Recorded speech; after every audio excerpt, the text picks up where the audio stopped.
Assalamualaikum warahmatullahi wabarakatuh. Selamat bertemu kembali dalam materi kita metode penelitian kuantitatif. Nah, apa itu metode penelitian kuantitatif? Metode penelitian kuantitatif dapat diartikan sebagai metode penelitian yang berlandaskan pada filsafat positivisme, digunakan untuk meneliti pada populasi atau sampel tertentu. Teknik pengambilan sampel pada umumnya dilakukan secara random. Pengumpulan data menggunakan instrumen penelitian, analisis data bersifat kuantitatif atau statistik dengan tujuan untuk menguji hipotesis yang telah ditetapkan. Untuk selanjutnya, kapan metode kuantitatif itu digunakan? Pertama, bila masalah yang merupakan titik tolak penelitian sudah jelas. Yang kedua, bila peneliti ingin mendapatkan informasi yang luas dari suatu populasi. Yang ketiga, bila ingin diketahui pengaruh perlakuan atau treatment tertentu terhadap yang lain. Yang keempat, bila peneliti bermaksud menguji hipotesis penelitian. Yang kelima, peneliti ingin mendapatkan data yang akurat berdasarkan fenomena yang empiris dan dapat diukur. 6. Bila ingin menguji terhadap adanya keraguan-raguan tentang validitas pengetahuan, teori, dan produk tertentu. Nah, sekarang kita lihat ini adalah sebuah gejala. Nah, gejala itu merupakan akar dari sebuah masalah, ya. Kemudian gejala tersebut dapat kita klasifikasikan menjadi variabel X1, variabel X2, variabel X3, variabel tertentu. Ini semua adalah variabel independen atau variabel bebas. Untuk selanjutnya, perhatikan pengertian variabel. Menurut yang pertama, variabel itu adalah segala sesuatu yang berbentuk apa saja yang ditetapkan oleh peneliti untuk dipelajari sehingga diperoleh informasi tentang hal tersebut, kemudian ditarik kesimpulannya. Yang kedua, atribut seseorang atau objek yang mempunyai variasi antara satu orang dengan yang lain atau satu objek dengan objek yang lain. Ada lagi pengertian variabel yang kedua, yaitu variabel juga dapat merupakan atribut dari bidang keilmuan atau kegiatan tertentu. Tinggi, berat badan, sikap, motivasi, kepemimpinan, disiplin kerja merupakan atribut-atribut dari setiap orang. Nah, berat, ukuran, bentuk, dan warna merupakan atribut dari objek. Struktur organisasi, model pendelegasian, kepemimpinan, pengawasan, koordinasi, prosedur, dan mekanisme kerja, deskripsi pekerjaan, kebijakan adalah merupakan contoh variabel dalam kegiatan administrasi.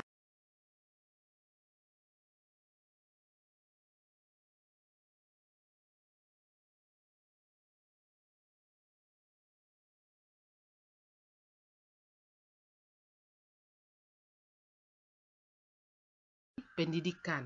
Nah, sekarang macam-macam variabel.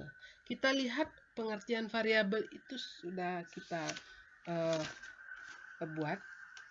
Ada macam-macam variabel. Yang pertama adalah variabel independen. Apa itu variabel independen? Variabel ini sering disebut sebagai variabel stimulus, prediktor, antecedent. Dalam bahasa Indonesia sering variabel yang mempengaruhi atau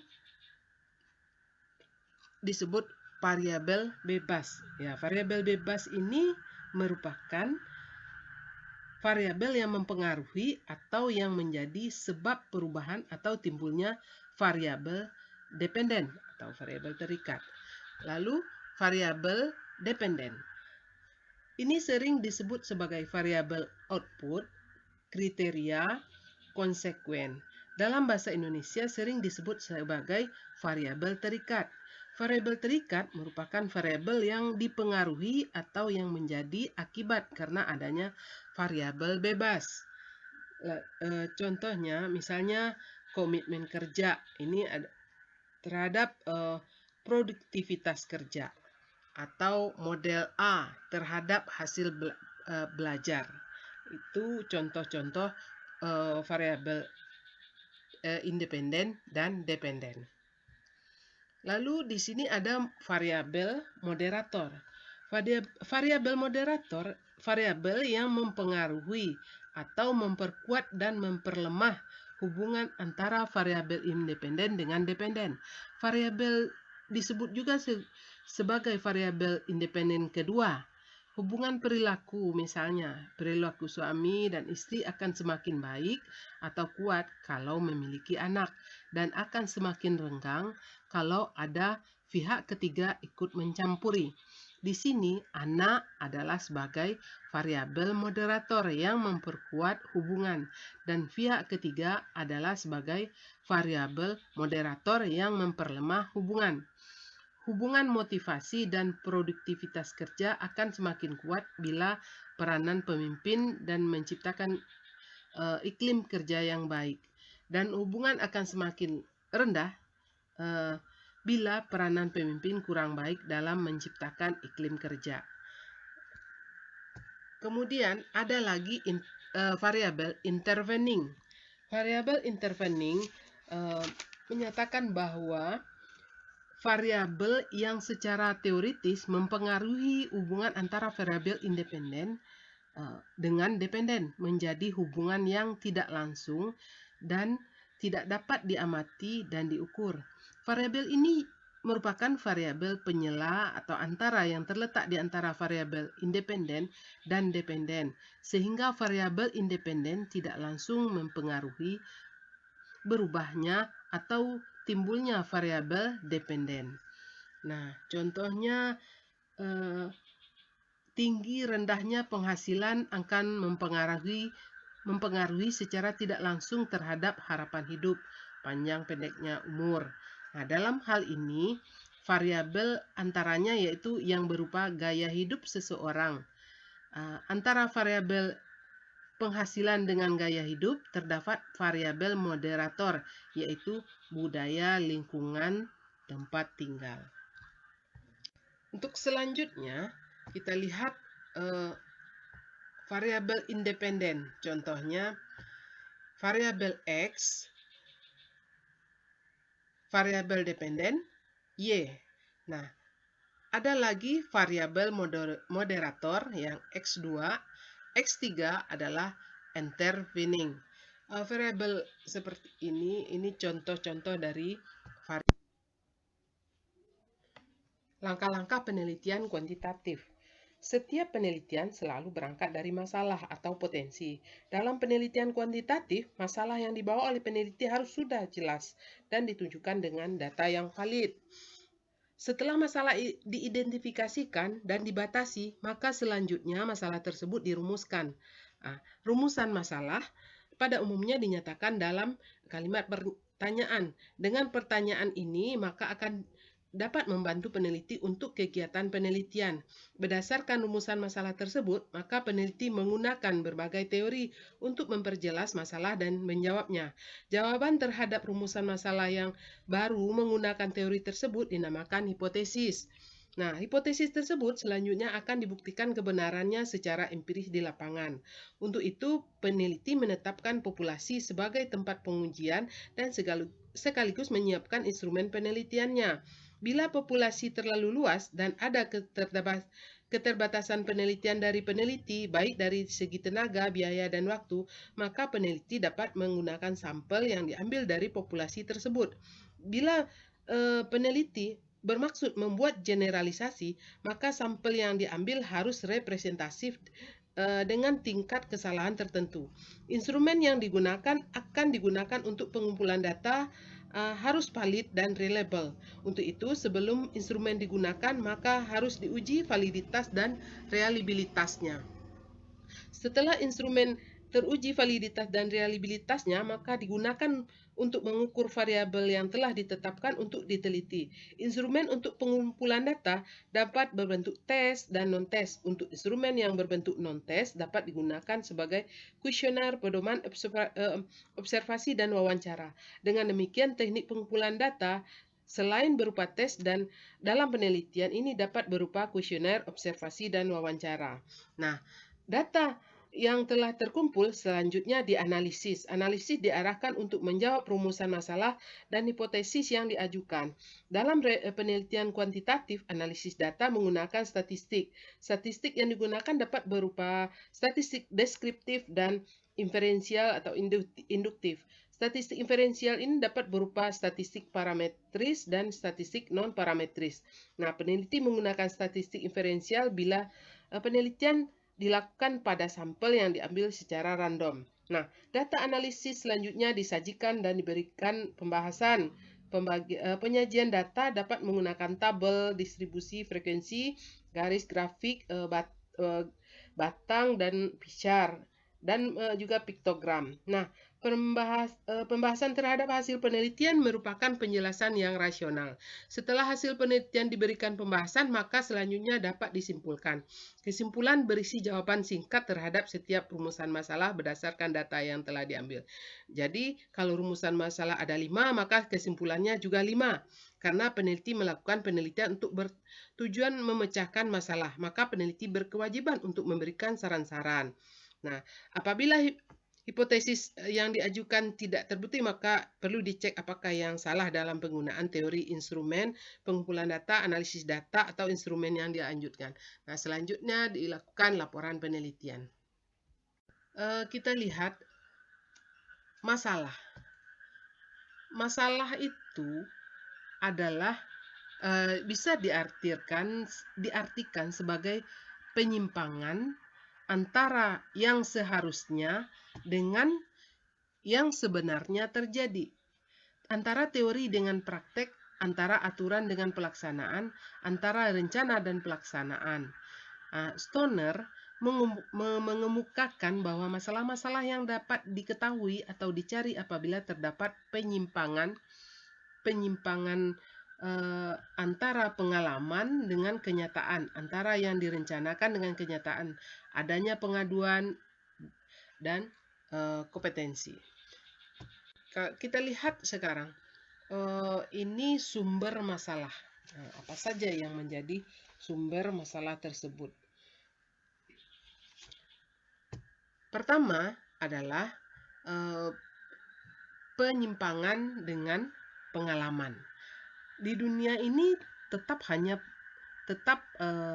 perubahan, namun sering perubahan itu tidak diharapkan oleh orang-orang tertentu karena akan dapat menimbulkan masalah. Orang yang biasanya menjadi pimpinan pada bidang pemerintahan harus berubah ke bidang bisnis. Ini awalnya tentu akan muncul masalah. Nah, makanya muncul masalah. Orang biasanya menulis dengan mesin tik manual, harus ganti dengan komputer. Maka muncul masalah. Apakah masalahnya sehingga perlu ada perubahan? Apakah masalahnya dengan sistem sentralisasi sehingga perlu adanya sistem desentralisasi? Untuk selanjutnya, sumber masalah itu adalah penyimpangan rencana dengan pelaksanaan, teori dengan praktek, aturan dengan pelaksanaannya. Suatu rencana yang telah ditetapkan tetapi hasilnya tidak sesuai dengan tujuan dari rencana tersebut, maka tentu ada masalah. Dengan lanjutnya kita lihat sumber masalah itu adalah adanya pengaduan. Dalam suatu organisasi yang tadinya tenang, tidak ada masalah, ternyata setelah ada pihak tertentu mengadukan produk maupun pelayanan yang diberikan, maka timbul masalah dalam organisasi itu. Nah, pikiran pembaca yang dimuat dalam koran atau majalah yang mengadukan kualitas produk atau pelayanan suatu lembaga dapat dipandang sebagai masalah. Karena diadukan lewat media, sehingga banyak orang yang tahu akan kualitas produk dan kualitas pelayanan. Nah, dengan demikian orang tidak akan lagi membeli atau tidak menggunakan jasa lembaga itu lagi. Nah, ada lagi sumber masalah. Ini adalah adanya kompetisi. Adanya saingan atau kompetisi dapat menimbulkan masalah besar bila tidak dapat memanfaatkan untuk kerjasama. Ya, untuk selanjutnya. masalah yang baik. Apa masalah yang baik itu? Masalahnya original. Kemudian masalahnya juga baru, yang terbaru. Signifikan, feasible, dapat dilakukan. Rumusan masalah yang baik itu menanyakan hubungan antara dua variabel atau lebih. Dinyatakan secara jelas dan spesifik, tersedia teknik statistik untuk menjawabnya. Ini rumusan masalahnya, ada deskriptif, komparatif, asosiatif. Kita lihat nih, tadi sudah ini variabel mandiri yang deskriptif. Kemudian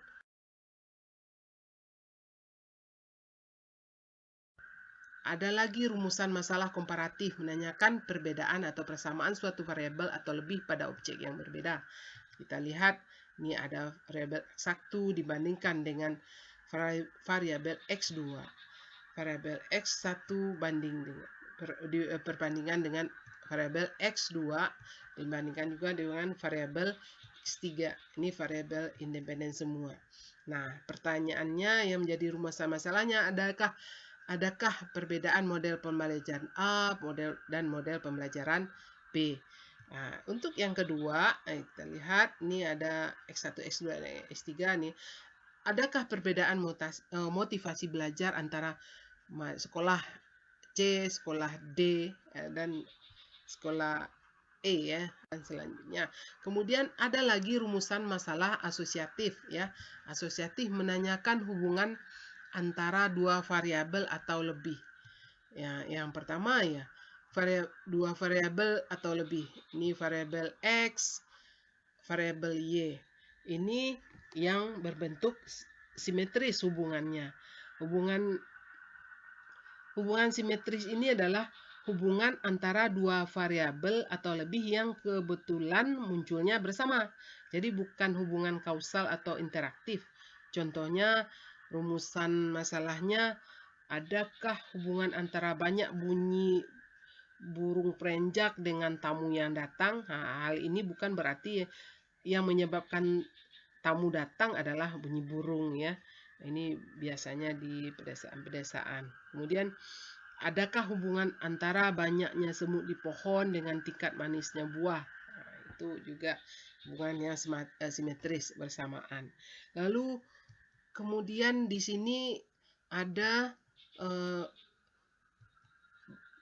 variabel X, ada variabel Y yang berupa kausal. Ya, contohnya hubungan kausal ini hubungan yang bersifat sebab akibat. Jadi di sini ada variabel independen, variabel yang mempengaruhi, dan variabel dependen yang dipengaruhi. Nah, contohnya ya, adakah pengaruh sistem pengajian dengan prestasi kerja? Contohnya itu. Ada lagi rumusan X dengan Y ini, rumusan masalahnya nih ada hubungan resiprokal. Resiprokal ini atau timbal balik atau interaktif. Hubungan interaktif ini adalah hubungan yang saling mempengaruhi. Di sini tidak diketahui mana variabel independen dan dependen. Nah, contohnya hubungan antara motivasi dan prestasi. Di sini dapat dinyatakan motivasi mempengaruhi prestasi dan juga prestasi mempengaruhi motivasi gitu. Nah, ada juga misalnya hubungan antara kecerdasan dengan kekayaan. Kecerdasan dapat menyebabkan kaya, demikian juga orang kaya dapat meningkatkan kecerdasan karena gizinya penuhi. Nah, ada rumusan masalah yang asosiatif atau seperti apa ya? Rumusan masalah komparatif asosiatif tadi. Rumusan masalah komparatif asosiatif ini rumusan masalah yang menanyakan perbandingan korelasi antara dua variabel atau lebih pada sampel atau populasi yang berbeda. Nah, sekarang ini rumusan masalah asosiatif ya. Asosiatif, adakah hubungan antara minat dengan hasil belajar? Adakah hubungan antara jumlah staf prodi dengan tingkat kepuasan mahasiswa? Adakah pengaruh model E dan percaya diri terhadap hasil belajar siswa? Nah, ini penelitian tentang pendidikan. Contohnya gaya belajar dan lingkungan belajar sebagai variabel independen, variabel bebas X1 dan X2, dan pengaruhnya terhadap hasil belajar sebagai variabel dependen atau variabel terikat. Nah, X1 ini adalah gaya belajar, X2-nya lingkungan belajar, kemudian Y-nya adalah hasil belajar, ya, variabel terikat. Lalu di sini kita lihat ada rumusan masalah. Nah, seberapa skor kepemimpinan di lembaga A? Seberapa baik situasi kepemimpinan di lembaga A? Dan seberapa baik iklim kerja di lembaga A? Adakah hubungan yang positif signifikan antara gaya kepemimpinan dan iklim kerja di lembaga A? Lalu adakah hubungan yang positif dan signifikan antara situasi kepemimpinan dan iklim kerja di lembaga A? Adakah hubungan yang positif dan signifikan antara gaya kepemimpinan, situasi kepemimpinan secara bersama-sama terhadap iklim kerja di lembaga A? Nah, ini variabel independennya X1 dan X2 mempengaruhi variabel Y. Ada lagi variabel X1 dan X2 mempengaruhi variabel X3. Kemudian variabel X1, X2, X3 mempengaruhi variabel Y. Kita lihat nih, ada variabel X1, X2, X3 mempengaruhi variabel X4. Kemudian variabel X1, X2, X4 mempengaruhi variabel Y. Nah, variabel X1, X2 adalah variabel eksogen dan variabel X1, X2 dan Y adalah variabel endogen. Variabel eksogen itu X1, X2, X3 itu yang mempengaruhi, dan variabel X4, X5 dan Y adalah variabel yang dipengaruhi. Nah, sekarang kita bagaimana cara membuat judul? Ya, untuk membuat judul mulai dari latar belakang masalah, apa yang menjadi masalah-masalah dalam penelitian kita. Lalu masalah itu kita identifikasikan, setelah itu baru kita batasi masalahnya agar tidak terlalu lebar, ya, lebih fokus kepada penelitiannya. Kemudian dibuatlah rumusan masalah, lalu akhirnya dibuatlah penelitian. Nah, sekarang untuk latihan, silahkan dibuat judul penelitian deskriptif, komparatif, asosiatif, dan komparatif asosiatif.